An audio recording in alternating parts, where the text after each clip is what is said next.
तो हेलो दोस्तों, नमस्कार। फिर से आप सभी का स्वागत है हमारे यूट्यूब चैनल पर और आज हम लेके आए बहुत लंबे समय के बाद एक नई पॉडकास्ट।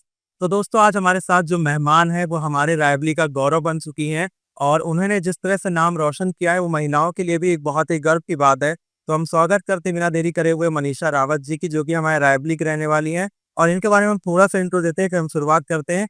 इन्होंने अभी हाल ही में हमारे देश के यशस्वी प्रधानमंत्री नरेंद्र मोदी जी से मुलाकात करी है। तो अब जानते हैं कि मुलाकात हुई क्या होती है और क्या खास है, तो शुरुआत करते हैं। सर, सबसे पहले मैं सिर्फ आपसे इतना कहना चाहूंगी, चूंकि आप मन की बात कहते भी हैं और सुनते भी हैं, तो आपके सामने एक बहुत छोटे शहर रायबरेली की महिला व्यापारी खड़ी है, जो इस बात का प्रमाण है कि आपके सहयोग और समर्थन से जितना फायदा एमएसएमईज को हो रहा है, और मतलब मेरे लिए बहुत ही भावनात्मक समय है यहाँ पे आना। और हम आपसे वादा करते हैं कि हम भारत को विकसित भारत मिलकर बनाएंगे। जिस तरीके का आप सहयोग और बिल्कुल बच्चों की तरीके ट्रीट कर रहे हैं आप एमएसएमईज को, चाहे हमें लाइसेंस लेने में जो प्रॉब्लम्स आती थी गवर्नमेंट से वो नहीं होती हैं, या फंडिंग को लेकर। आप चुनाव लड़ना चाहती हैं? नहीं नहीं सर, ये सिर्फ मेरी मन की बात है जो मैंने आपसे बोली। जी जी, क्योंकि मुझे ऐसा लगा कि ये प्रॉब्लम्स पहले मैं फेस कर रही थी कि लोन वगैरह जब लेने जाते थे तो मना ये होता था। बताइए, आप करती क्या है? Bakery bakery bakery. जी जी। अभी कितना पैसा कमाती हो? सर, जो महीने का मेरा टर्नओवर हो रहा है वो 2.5 से 3 लाख रुपए का अच्छा। हो रहा है जी। और कितने लोगों को काम देती है? सर, हमारे पास 7 से 8 लोगों का अच्छा। लोग हैं जी। तो मैम, आपका बहुत सारा स्वागत है। जी sir, thank you so much. एक बार आप अपना परिचय हमारी जनता को दे दीजिए। मेरा नाम मनीषा रावत है और मैं मेरी बेकरी फर्म चौको कम ट्रू की प्राउड ओनर हूँ और मैं रायबली शहर से हूँ। तो मैम, हम शुरुआत करते हैं सबसे पहले तो आपकी बेकरी के ही बारे में। इसकी शुरुआत आपने कैसे करी, कैसे आइडिया आया आपको? ये जस्ट एक चूंकि खाना बनाने का शौक था और ऐसे बनाते थे तो लोगों ने तारीफ करनी शुरू की कि आपके हाथ के केक्स बहुत अच्छे हैं, चॉकलेट्स बहुत अच्छी हैं, तो क्यों ना आप इसमें काम करो। और हमने भी यूट्यूब देखकर थोड़ा बहुत बना करके स्टार्ट किया। तो धीरे धीरे मुझे भी नहीं पता लगा कब ये काम चल पड़ा और ऐसे करके मैंने अपने घर के ही आंगन से मैन्युफैक्चरिंग यूनिट स्टार्ट कर दी और वो चल रही है बहुत बढ़िया। तो फिर इसमें जैसा आपने बताया, तो इसमें जाहिर सी बात है छोटी यूनिट से बड़ी यूनिट पे जाना बहुत सारी जिसमें चीजें लगती है, रॉ मटेरियल हो गया, बहुत सारी है, तो उसको आपने कैसे मैनेज किया? फाइनेंस कैसे मैनेज किया? जब काम छोटा था तो फिर कस्टमर्स से ही जो पेमेंट आती थी वो धीरे-धीरे हम लोग, क्योंकि घर पे काम था तो कहीं न कहीं वो जो पैसा था वो बहुत कम हो गया था। रेंट आउट चीज़ें हमें नहीं करनी पड़ी तो वो तो एक प्लस पॉइंट था। लेकिन जब काम हमारा ज़्यादा बढ़ा और हमें ज़्यादा मशीनरी की ज़रूरत पड़ी तो मेरे वेंडर्स ने मेरा सपोर्ट करना शुरू किया कि अच्छा ठीक है, अगर अवन नहीं है तो आप अवन ले आओ, मेरे से पैसे ले लो, बाद में मुझे दे देना। कई ऐसे लोगों ने मेरा सपोर्ट किया। लेकिन जब मुझे लगा यार ये तो काम भगवान की दया से बहुत अच्छा चल रहा है और अब मुझे स्केल करने की ज़रूरत है और मुझे बड़े अमाउंट की ज़रूरत है। तब मैंने मुद्रा योजना का सहारा लिया और मैंने अपनी बैंक से बात करी और इस योजना का लाभ उठाया। इस योजना के बारे में थोड़ा सा बताना चाहें, कैसे इसमें जा सकते हैं या कौन कौन लोग इसको ले सकते हैं? देखिए, कोई भी युवा अगर चाहता है कि वो अपनी काम करे अपने कोई भी बिज़नेस, वो मैन्युफैक्चरिंग भी हो सकती है, वो ट्रेडिंग भी हो सकती है, सर्विस सेक्टर भी हो सकता है। अगर आप चाहते हैं कोई काम करना, कुछ स्टार्ट करना या किसी काम को स्केल करना, तो आप अपनी नज़दीकी बैंक में जा सकते हैं। वो आपको पूरा गाइड करेंगे कि ये मुद्रा योजना क्या होती है। इसमें क्या होता है कि आपकी जो गारंटर होती है वो सरकार खुद होती है। तो सरकार आपकी गारंटी लेती है, आपको पैसे प्रोवाइड करवाने का काम वो बैंक से करवाती है और अब बैंक आपको सपोर्ट करती है फाइनेंशियली और आप अपना काम स्टार्ट कर सकते हैं। अच्छा, जी। तो इस स्कीम को अगर हम कहें तो क्या एमएसएमई? नहीं, ये मुद्रा योजना है, ये एमएसएमई आपकी अलग चीज़ हो गई, वो आपकी प्रॉपर इंडस्ट्री है जहाँ पे आपके जितने भी उद्योग होते हैं वो वहीं से संचालित होते हैं। हाँ, जो भी मैन्युफैक्चरिंग यूनिट रन कर रहे हैं वो आपके एमएसएमईज़ होते हैं। एमएसएमई का मतलब होता है micro, small and MSME, medium enterprises, ऐसे करके ये पूरा होता है। वो छोटे से लेके बड़े उद्योग को अगर हमें एमएसएमई। सेट करना है तो मुद्रा योजना का लेना होगा और जब हम बन जाएंगे तो हम एमएसएमई के अंडर में आ जाएंगे। बिल्कुल, जब आप मैन्युफैक्चरर होते हैं तो आप एक एमएसएमई होते हैं। हो जाते हैं। अच्छा, अब हम आप बात करें, जैसा कि आपने नाम लिया चौको कम्स ट्रू, तो ये क्या है और इसका ख्याल आपको कैसे आया? ये बड़ा बढ़िया क्वेश्चन आपने किया, क्योंकि जब हम बेकरी अपनी बना रहे थे और जब हमें मार्केट में अपने आप को एक्चुअली लॉन्च करना था तो मैं और मेरी सिस्टर बैठ के डिसाइड कर रहे थे कि क्या नाम होना चाहिए बेकरी का। तो बस मेरे मन में ख्याल आया था कि यार मनी, नाम का पता नहीं, लेकिन बेकरी ऐसी चलाएंगे कि हमारे सारे सपने पूरे हो जाएंगे। तो मनी बोली हाँ यार, ड्रीम कम ट्रू। तो वो जैसे वो ड्रीम कम ट्रू आया ना, सारे सपने पूरे हो जाना, ड्रीम कम ट्रू हो जाना, तो मनी बोली बस ठीक है, अब ड्रीम कम ट्रू ही नाम होगा। मैंने कहा नहीं, ड्रीम कम ट्रू नहीं रखो, रखेंगे यही नाम, लेकिन ड्रीम को बेकरी को समराइज करते हुए कुछ रख देते हैं, तो हमने उसको चौको कम ट्रू किया। तो जैसे अगर मेरे क्लाइंट को मैं बोलती हूँ ना चौको कम ट्रू, तो उसे लगता है कि ये बेकरी का नाम है, लेकिन जितनी बार हम इस नाम को लेते हैं तो हमें अपना वो थॉट याद आ जाता है कि हमारे सारे सपने इस बेकरी से पूरे हो रहे हैं, तो एक मैनिफेस्टेशन भी हो जाती है हमारी। अब हम बात करते हैं जो हाल ही में एक बहुत बड़ा इवेंट आपकी लाइफ में हुआ है, प्रधानमंत्री जी से मिलना। अब आप उस पर थोड़ा सा प्रकाश डालिए, कैसे वो शुरुआत हुई, वो दिन कैसा था? ये तो मतलब मेरे लिए बहुत ही गर्व की बात है। मैं बार-बार बोलती हूँ, जितनी ज़्यादा मुझे खुशी हो रही है, उससे भी ज़्यादा मुझे ज़िम्मेदारी का भी एहसास है कि मैंने ये फैसला दिल्ली जाकर कर लिया था कि जब मैं अपने ज़िले वापस आऊँगी, तो मैं अपने सभी युवाओं को भी इस चीज़ के लिए गाइड करूँगी कि आप लोग प्लीज़ काम करो।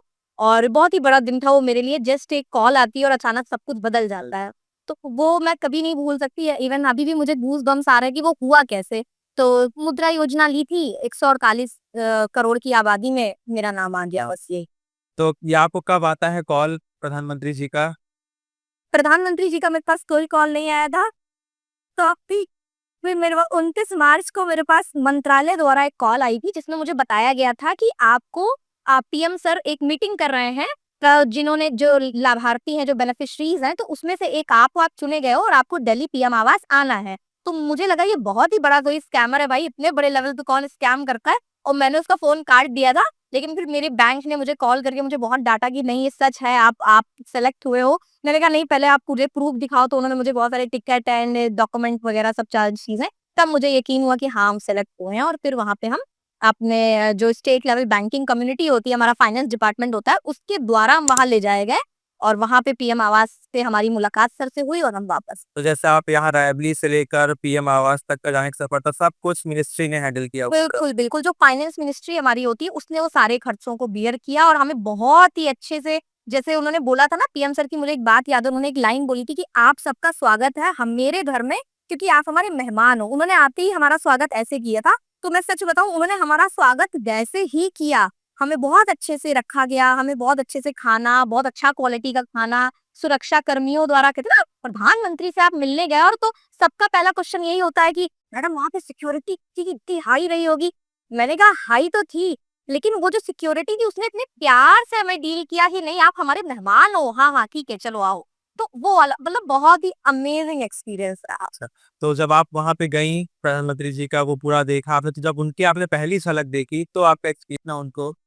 पिन ड्रॉप साइलेंस, मतलब एकदम जो उनका ऑरा होता है ना, वो एकदम शांति भरा, कि मतलब अगर कुछ भिनभिना भी रहा होगा तो आपको आवाज आ जाएगी, वैसा वाला। इतना पिन ड्रॉप साइलेंस माहौल था, और वो जब सामने आए तो बिल्कुल एकदम आ, हमें लगा था हम टीवी देख रहे हैं, तो वो वैसा वाला था। लेकिन अच्छी बात ये रही कि मैंने सबको ये बात बोली है कि हमारे प्रधानमंत्री जी की दो क्वालिटी मैं जीवन में कभी नहीं भूलूंगी। पहली, कि उन्होंने उस औरे को तोड़ा हमारे लिए, वो हाँ उन्होंने हमें कंफर्टेबल किया कि एटलीस्ट हम उनसे बात कर रहे हैं। पहली बात ये, और दूसरी बात कि क्या लिसनिंग कैपेसिटी है उनकी। हम में से बैठा एक आदमी उनके टक्कर का लिसनर हो ही नहीं सकता। आप जब बैठोगे ना उनके सामने, वो बोल रहे होगे तो आपको लगेगा ये मेरी बात कहाँ ही सुनेंगे, और जब आप चुप होगे तो आपको लगेगा ये भी सुन रहे थे।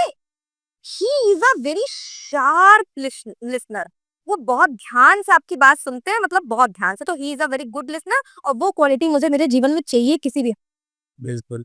तो आपसे वहाँ प्रधानमंत्री जी ने क्या गुफ्तगू करी, थोड़ा कुछ याद हो तो बताइए? बिल्कुल याद है, वो ऐसा मोमेंट है आप कभी नहीं भूल सकते हैं। तो बस उन्होंने ऐसे ही पूछा कि आप क्या करते हो, तो मैंने अपनी सारी भावनाएं उनको बताई, वो वीडियो सभी ने देख रखा है। बिल्कुल, हमने भी देखा है। जी, जी। तो उसमें बस उन्होंने ये, और जब मैंने उनसे बात करनी स्टार्ट की, तो मैं सबसे सीधी-सी बात है, मैं पहले अपना धन्यवाद ही उन्हें दूँगी, मैं अपने बारे में क्या ही बताऊँगी उनको। तो मैंने ही अपना धन्यवाद उनको दिया और अपने मन की बात उनसे कही। तो उन्होंने वो मज़ाक में वो बात बड़े उसमें बोली कि थोड़ा माहौल को बढ़िया करने के लिए, कि आप चुनाव लड़ेंगी क्या? तो बस मैं यही कहना चाहूँगी कि अगर वो मौका देंगे तो क्यों नहीं, हम उस क्षेत्र में भी नंबर 1 बन के दिखाएँगे जैसे अपने क्षेत्र में है। तो बहुत ही बढ़िया समय रहा वो। अच्छा, जब आप वहाँ पे थी तो ज़ाहिर-सी बात है रायबरेली की वो फीलिंग आ रही होगी कि रायबरेली यहाँ पे रिप्रेज़ेंट हो रहा है। तो आपको कैसा लग रहा था वहाँ पर रायबरेली को रिप्रेज़ेंट करते हुए? जिसने भी मेरा वीडियो देखा है, उसने वो लाइन सुनी है। मैंने वहाँ पे अपना नाम बताने से पहले अपने जिले का नाम बताया था, ठीक है? कि मैं रायबरेली जिले से हूँ। तो वो मेरे लिए कल भी इवन मैंने अपने व्हाट्सएप स्टेटस पे भी एक थैंक यू नोट डाला था और मैंने उसमें साफ-साफ बोला था कि मैं वहाँ वहाँ पे मनीषा रिप्रेजेंट नहीं हो रही थी, वहाँ पे रायबरेली रिप्रेजेंट हो रही थी। वहाँ पे रायबरेली के सारे व्यापारी रिप्रेजेंट हो रहे थे, सारी महिला उद्यमी रिप्रेजेंट हो रही थी। तो ये मेरे लिए बहुत गर्व की बात है और सबसे बड़ी बात कि जितने भी पत्रकार मेरे पास आए उन्होंने एक लाइन बोली थी, मैडम रायबरेली ना हमेशा राजनीति की सरगर्मियों में रहता है। तो मैंने उनको बोला, मैंने कहा ये बैरियर अब मैं तोड़ूंगी। रायबरेली को राजनीति से हट के अब व्यापारिक दृष्टिकोण से भी हमको थोड़ा सा ऊंचा दिखाना है। अगर हम बात करें मैम आपके कि मोटिवेशनल कुछ टिप्स दीजिए यूथ्स को, तो आप क्या देना चाहेंगी?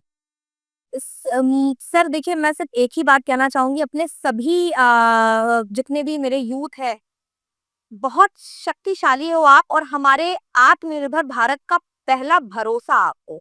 उस भरोसे को मत तोड़िए। मैं आपसे हाथ जोड़ रही हूँ। आपके ऊपर सब कुछ डिपेंड है। आप चाहोगे तो हमारा देश विकासशील से विकसित हो जाएगा और वो फैसला आपको लेना है। आपको अगर नौकरी नहीं, हमारे यूपी बिहार की बड़ी समस्या है कि वो सिर्फ नौकरी के पीछे भाग रहे हैं। तो ठीक है, कोई बात नहीं, आप भागो नौकरी के पीछे, लेकिन आप ध्यान रखो कि अगर आपको नौकरी नहीं मिल रही है तो आप कोशिश करें ना कि आप नौकरी देने वाले बन जाओ। सही बात। इतनी योजनाएं चल रही हैं सरकार की, आप लोन लीजिए, आप अपने घर से फंडिंग करिए, आप छोटा-मोटा कोई व्यापार स्टार्ट करो और आप खुद नौकरी ना करो बल्कि आप नौकरी देने वाली बनो। तो मैं सिर्फ यही बोलूंगी कि सब आपके साथ हैं। जैसे बहुत सी स्कीमें होती है जो कि हाँ आम जनता नहीं जानती है, लेकिन उनका अगर फायदा जाने तो वो काफी अच्छा हो सकता है उनके लिए। ये लाइन आपने बहुत ही बढ़िया बोली। बिल्कुल, बिल्कुल ये बात सही। मैम हम शुरुआत से ही हमारा क्वेश्चन था, लेकिन हम इसको लास्ट में पूछना है। थोड़ा सा आप अपना स्कूलिंग वगैरह के बारे में बताइए कि आप क्या स्टार्ट हुई आपकी स्कूलिंग?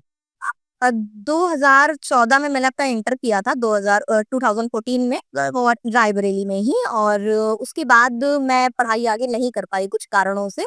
तो बस उसके बाद से फिर मैं अपने काम में ही लग गई और धीरे-धीरे मैं बिज़नेस के क्षेत्र में आ गई। वाक़ई।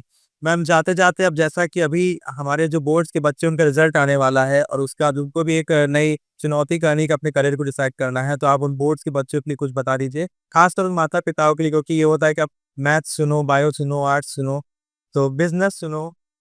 मैं आपको अपना अनुभव बताती हूँ, बिल्कुल मैम। ठीक है? एक ही लाइन में बोलूँगी ज़रूरी नहीं है कि हर इंसान को अपना लक्ष्य पता हो और इसमें कोई गलत बात नहीं है, ठीक है? आपको करना ये है कि जब आपको अपना लक्ष्य ना पता हो और आपको ये हो कि मैं क्या करूँ, जब आप इस उलझन में हो, तो उसका सिर्फ एक सॉल्यूशन है। बाहर निकलो, काम करना स्टार्ट करो। जब आप 10 चीज़ करोगे, आपको आपकी चीज़ मिल जाएगी। लेकिन घर बैठने से आपको कुछ नहीं मिलने वाला। इस उलझन में रहने से कि डॉक्टरी करूँ, वकीलगिरी करूँ, ये करूँ, वो करूँ, आप हमेशा परेशान रहोगे क्योंकि आपको लगेगा यार मैं ये भी कर सकता हूँ, मैं ये भी कर सकता हूँ। तो सिर्फ एक काम करो, स्टार्ट काम करना स्टार्ट करो। शुरू कर दो। शुरू कर दो आप, शुरू कर दो। जो रुकेगा नहीं वो कहीं ना कहीं तो पहुंचेगा। सही बात है। सिंपल। तो ये दोस्तों आज आपने जाना मैम से, बहुत ही अच्छी उन्होंने टिप बताई, अपना एक्सपीरियंस शेयर किया, ये एक्सपीरियंस आपके भी काम आने वाला है। तो अब बस आशा करते हैं आप सभी लोग इनका वीडियो देख के पसंद कर रहे होंगे। तो मैम आपका भी हम बहुत सारा शुक्रिया अदा करते हैं, आपने बहुमूल्य समय दिया है। तो ये वीडियो करते हैं खत्म, मिलेंगे नेक्स्ट वीडियो में। नमस्कार।